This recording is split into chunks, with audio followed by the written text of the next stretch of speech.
The truth of the share market channel में आपका स्वागत है। मैं भुवनेश अग्रवाल, नमस्कार।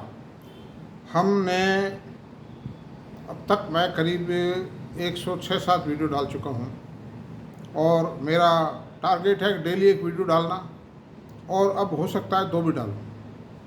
और वीडियोस की जो क्वालिटी और कैटेगरी को मैंने पूरी हिम्मत से, पूरी ताकत लगाई है सुधारने के लिए, और ये कोशिश की है कि आप लोगों को बढ़िया से बढ़िया मटेरियल उपलब्ध करूँ, बढ़िया से बढ़िया डाटा इन्फॉर्मेशन शॉर्टेस्ट पॉसिबल उपलब्ध करूँ। तो आज चलते हैं दोस्तों, हम एक ऐसे सेक्टर पे और एक ऐसी इंडस्ट्री पे विचार करना चाहता हूँ कि जो 3 कंपनियां हैं, तीनों मल्टीनेशनल हैं और तीनों रीजनेबल पी रेशो पर हैं, और तीनों की टेक्नोलॉजी सुपर टेक्नोलॉजी, उनसे कोई कम्पिटिट नहीं कर पाया। इंडिया में कई कंपनी आई, कई चली गई, डोमेस्टिक फ्रंट पर कोई कंपनी प्रमोट नहीं हो पाया, सक्सेस नहीं हो पाई। मेरे 42 साल के करियर में मैंने 3-4 कंपनियां देखी। कर्नाटक बॉल बेयरिंग आया था, ये बात है 1988 की, ख़त्म हो गई, फिनिश हो गई। काफ़ी बड़ा प्लांट लगाया था, काफ़ी पब्लिसिटी की थी, पब्लिक इशू आया था, but the company was spoiled after few time. They could not compete with these companies. पूरे वर्ल्ड ओवर इन कंपनी से कोई कम्पिटिट नहीं कर सकता, जिन्होंने ज़बरदस्त रिकॉर्ड कायम किए हैं, और उनकी R&D, रिसर्च एंड डेवलपमेंट, उनका मार्केटिंग नेटवर्क, उनका कैश फ्लो, उनका जो मैनेजमेंट है की क्वालिटी, उनका ब्रांड है, उनका कॉस्ट फैक्टर, कॉस्ट के अंदर उनसे कोई टक्कर नहीं ले सकता, cost and quality, this is all due to R&D। मतलब उससे कारण उनका झंडा कायम है और झंडा सदैव कायम रहेगा, कोई कंपनी पनप नहीं सकती उनके साथ। और वो कंपनियां भी आज 250 साल, 150 साल पुरानी कंपनियां हैं, सब फॉरेन की हैं। तीनों कंपनी, तीनों में पेरेंट कंपनी फॉरेन में है, उनकी सब्सिडरी कंपनी इंडिया में, और ज़बरदस्त रिटर्न दिए हैं। ऐसे रिटर्न दिए हैं 3-3, 4-4, 500 गुना कर दिया है पिछले 15-20 सालों में, और पिछले 10 सालों में भी देखें तो 5 गुना किया उन्होंने। बिल्कुल शुद्ध खरा करंट प्रॉफिट है। 10 साल में 5 गुना हो गया, नहीं 10 साल में 5 गुना हो गया, और आप क्या चाहते हो इसलिए। और मैं समझता हूँ, मेरी कोई रिकमेंडेशन नहीं है, लेकिन मैं उसको एनालाइज कर रहा हूँ, उसकी शेयर के अप्रिसिएशन की हिस्ट्री बतानी पड़ेगी, और जो आशाएं वो भी बतानी पड़ेगी। वो टारगेट काउंट नहीं होना चाहिए, वो टारगेट नहीं माना जा सकता। जो फ्यूचर, जो पास्ट रहा है वैसा ही फ्यूचर रह सकता है। मतलब उन कंपनियों में इतनी स्ट्रेंथ है, उनकी जो एक रेपुटेशन है।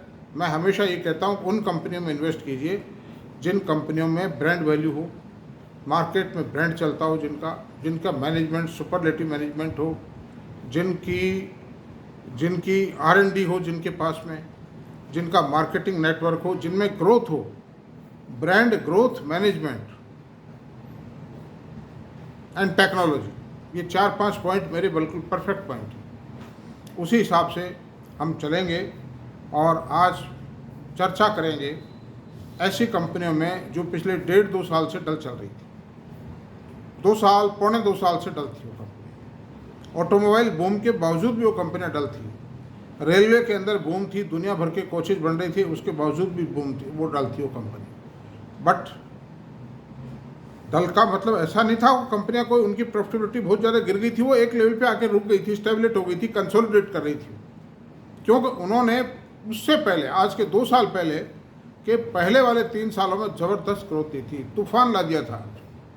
कोरोना काल होते ही तूफान आ गया था उन कंपनियों में। और मैं बात कर रहा हूँ उन 3 कंपनियों की, SKF बेयरिंग, शेफलर और टिमकन। ये 3 कंपनियां हैं। भारत में और भी कंपनियां डोमेस्टिकली बहुत, NBC है, CK बिरला की कंपनी है जो लिस्टेड नहीं है, जयपुर में प्लांट है जिनका। एक NRB बेयरिंग है, ये 2 कंपनियां और हैं। लेकिन ये बाय डियर क्वालिटी के मामले में और ब्रांड के मामले में और डिसिप्लिन के मामले में कहीं नहीं ठहरती हैं। वो ग्रो कर ही नहीं पाई वो कंपनी। जितनी ग्रोथ इन्होंने ली है, इनका माल शॉर्टेज में रहता है, एडवांस डिमांड में रहता है, कहीं भी टेंडर डालते हैं तो ही सक्सेस होते हैं। मतलब इनसे टकराना आसान खेल नहीं, इसलिए डोमेस्टिक कंपनियां पनप नहीं पाती। तो अब चलते हैं इन कंपनियों की, इंडिविजुअल कंपनियों की चर्चा करते जी।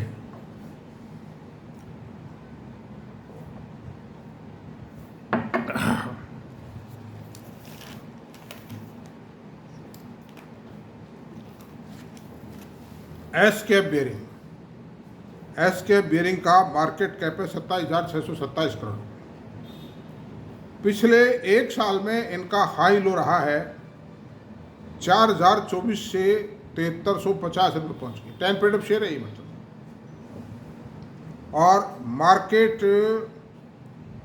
मार्केट में जो रेट है आज की तारीख में, market price as on today, Friday की जो क्लोजिंग है, वो 5,588 रुपये है। चौंके मत रेट देखिए। 10 पेड ऑफ शेयर है, मल्टीनेशनल कंपनी है, वर्ल्ड लीडर है इसके अंदर, बियरिंग के अंदर।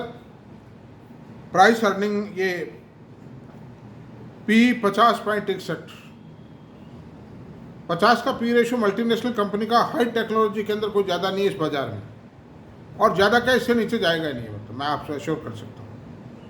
फिर दूसरी बात है, अभी मार्च के रिजल्ट आए नहीं है। अच्छा, अभी चलते हैं डाटाज की बात करते हैं। बुक वैल्यू 543 रुपये है, डिविडेंड यील्ड भी 2.33% है, 2.33 की dividend yield the best yield है, मतलब ROE 21.9% है, और फेस वैल्यू 10 रुपये है ना। वर्किंग कैपिटल इसकी जो रिक्वायरमेंट है, साइकिल है, वो 64.9 से घट के 47.8 आ गई है। इसका मतलब इसके प्रोडक्ट की डिमांड बढ़ रही है। कंपनी अपनी जो टर्म्स हैं डिक्टेट कर पा रही है। वर्किंग कैपिटल साइकिल जब भी मतलब कम होगी, जब बाजार में डिमांड है, कैश बिकेगा माल, है कि नहीं? वरना तो माल को चिपकाते फिरते हैं अगर डल टाइम होता है तो। अच्छा, फिर से अब आप इसके सेल्स और प्रॉफिट पे चलते हैं। Top line and bottom line. Sales इसकी 2024 वित्तीय वर्ष की 4,570 करोड़ रुपए है, और नेट प्रॉफिट है गत वर्ष 2023 में 4,305 रुपये थी। तो इस डल टाइम में भी इन्होंने सेल को बढ़ाया है 4%, 5% से। अब अर्निंग पर शेयर 111 रुपये 61 पैसे वो, और लास्ट ईयर 106 रुपये 15 पैसे। अब मैनेजमेंट की होल्डिंग पर बात करते हैं। 52.88% मैनेजमेंट की होल्डिंग है प्रमोटर की। DIs की 28.12 है, जो स्लाइटली घटी है, लेकिन वो घटी क्या, जो DIs ने बेचा उस माल को FIs ले गए।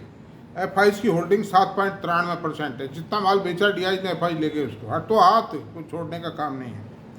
और पब्लिक के पास की होल्डिंग भी 11.38% घटी है। नहीं, 11.38% है, उसमें से थोड़ी सी घटी है, मामूली सी 0.02 इस तरह से घटी है। कोई वो माने नहीं रखती है, इतना सा तो चलता रहता है, कोई खास बात। अब मैं दोस्तों इसके बारे में ये बताना चाहता हूँ कि ये शेयर अभी चल रहा है जुलाई का महीना। फरवरी मार्च में इसका रेट था करीब 4,000 रुपये के आसपास, वही 4,024 रुपये है, 4,000 के आसपास इसका रेट था, जो एकदम से स्पॉट करके 7350 रुपये तक है। और अभी रेट है 5,061 रुपये, नहीं अभी रेट है 5,588 रुपये, 5,588 रुपये का रेट है अभी। और रिजल्ट इसका आया नहीं इस क्वार्टर का। इस रिजल्ट के में हो सकता है कि ऑपरेटर्स ने इसका रेट इसलिए डाउन कर दिया, कुछ तो बाज़ार में झटका लगा और कुछ एकदम चढ़ाई था, एकदम से चढ़ता चला गया।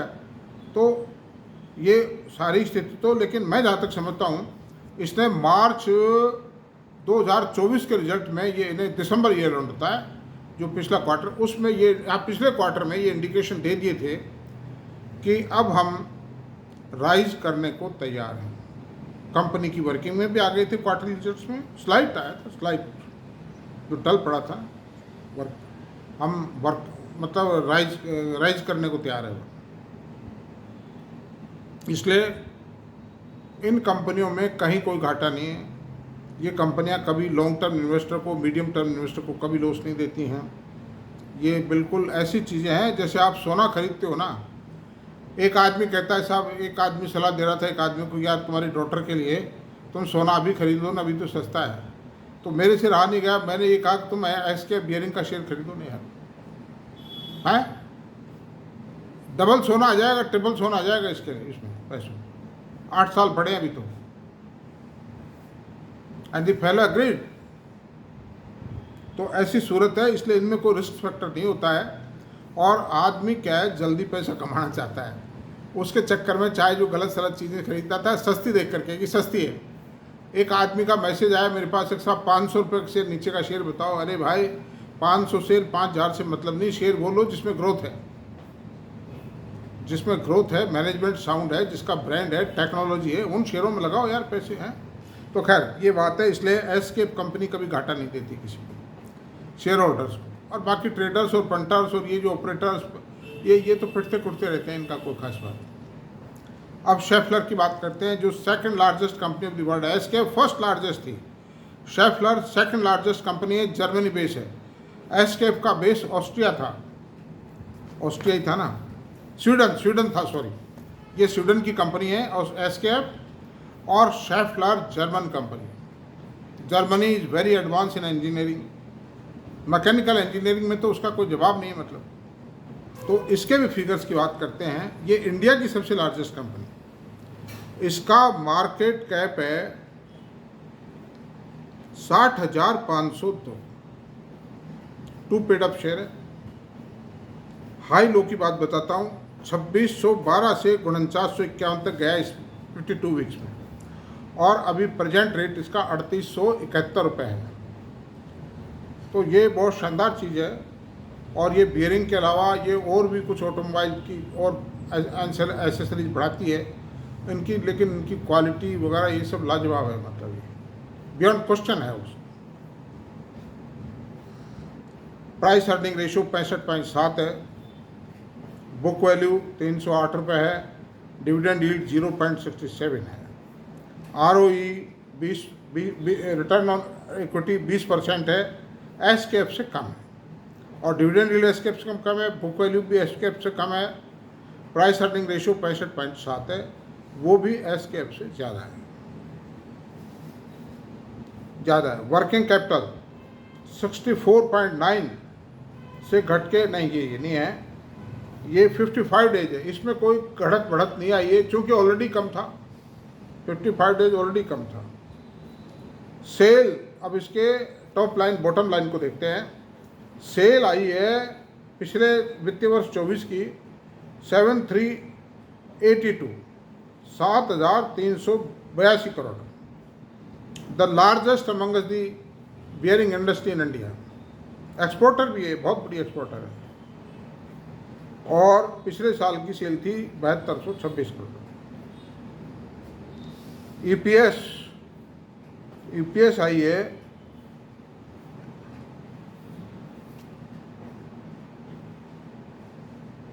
58 रुपये 69 पैसे ईपीएस।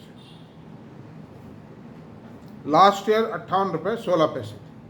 तो कोई ज़्यादा घटबढ़ नहीं हुई है इन कंपनियों में। कोई डाउन साइड में तो कुछ होता ही नहीं है ना। ये तो कोई बाई चांस कोई 2-5 साल में कभी एक किसी क्वार्टर में कोई हल्का आ जाए, बाकी बढ़ती भी नहीं है तो घटती भी नहीं, लेकिन बढ़त जरूर लेती है। आगे पीछे 2-4-5 साल में रिटर्न जरूर देती है कंपनी। ये ऐसे नहीं फ्लाई बाई नाइट ऑपरेटर्स नहीं है ये मतलब। और इक्विटी है 58.69 करोड़ रुपए की। एसकेएफ की इक्विटी 111.61 करोड़ की थी, नहीं इक्विटी नहीं थी, 49 करोड़ इक्विटी थी। इसकी इक्विटी है 31 करोड़ रुपये, बहुत छोटी इक्विटी है। अगर इसको 2 से मल्टीप्लाई कर लिया जाए, 5 से मल्टीप्लाई कर दो, 2 पे शेयर 5 टाइम शेयर हो जाएंगे नंबर ऑफ शेयर, तो भी 155 करोड़ ही तो शेयर हुए मतलब। अंडर दी, अच्छा अब इसकी शेयर होल्डिंग की बात करते हैं। शेयर होल्डिंग 74.13 प्रमोटर की है, 74.13 प्रमोटर मैक्सिमम परमिसिबल लिमिट्स में। FII 5.73, ये बढ़ी है इनों की। और DII 14.74, ये हल्की सी घटी है, 0.011% घटी है। और पब्लिक की 5.39%, बिल्कुल टाइट शेयर होल्डिंग है, मजबूत शेयर होल्डिंग। तो under this circumstances, this is the first largest company of India and second largest company, promoter is second largest in the world so far bearing industry is concern. अब third पे बात करते हैं, तीसरी company Timken India, 5000 से 4500, नहीं ये नहीं 5045 नहीं, मार्केट कैप 29,373 करोड़ रुपए और इसका जो प्राइस है वो 3905 रुपये आज की तारीख।